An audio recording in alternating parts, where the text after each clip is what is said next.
আপনার মোবাইল দিয়ে কেউ আপনাকে ট্র্যাক করছে কিনা এটা কিন্তু এখন থেকে আপনি চাইলে ইজিলি বের করে ফেলতে পারবেন এবং আপনি কিন্তু বিভিন্ন বিপদ থেকেও কিন্তু রক্ষা পেতে পারেন।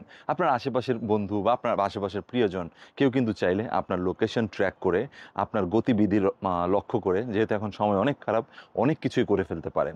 সো আপনার এই লোকেশন ট্র্যাকিংটা যেন কেউ করতেছে কিনা সেটা চেক করা, এবং আপনাকে কেউ লোকেশন ট্র্যাক করছে কিনা, আপনাকে কেউ বিপদে ফেলার চেষ্টা করছে কিনা, এটা কিন্তু আপনি চাইলে আপনার মোবাইল দিয়ে চেক করে নিজেকে সেই জায়গা থেকে উদ্ধার করতে পারবেন এবং সেই লোকেশন ট্র্যাকিং বন্ধ করে দিতে পারবেন। কিভাবে এই লোকেশন ট্র্যাকিং চেক করবেন এবং নিজের লোকেশন ট্র্যাকিং অফ করে দিবেন সেটা আজকে দেখে দিচ্ছি। ভিডিওটি শেয়ার দিয়ে দিবেন সকল মোবাইল ব্যবহারকারীদের জন্য কাজের পাশাপাশি আমার এটিকে ফলো দিয়ে রাখুন, এরকম অনেক ইম্পর্টেন্ট ভিডিও আসবে যা আপনার কাজ দেবে। So let's check it out.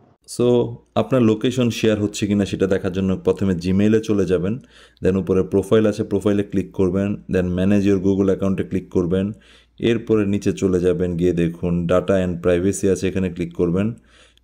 এরপরে দেখুন নিচে চলে যাবেন, নিচে যাওয়ার পরে দেখুন অপশন আছে লোকেশন শেয়ারিং। এখানেই দেখুন আপনার লোকেশনটা কেউ কি ট্র্যাক করছে কিনা এটা বুঝতে পারবেন। সো এই লোকেশন শেয়ারিংয়ে ক্লিক করবেন। ক্লিক করার পর আপনি দেখতে পারবেন যে অলরেডি দেখুন একজন আপনাকে ট্র্যাকিং করছে। ঠিক আছে, এরকম লেখা দেখতে পারবেন যদি কেউ ট্র্যাকিং করে থাকে। সেক্ষেত্রে জাস্ট এখান থেকে স্টপ করে দেবেন, তাহলে আপনাকে আর কেউ ট্র্যাকিং করতে পারবে না এবং আপনি টোটালি সেফ থাকবেন। Thank you.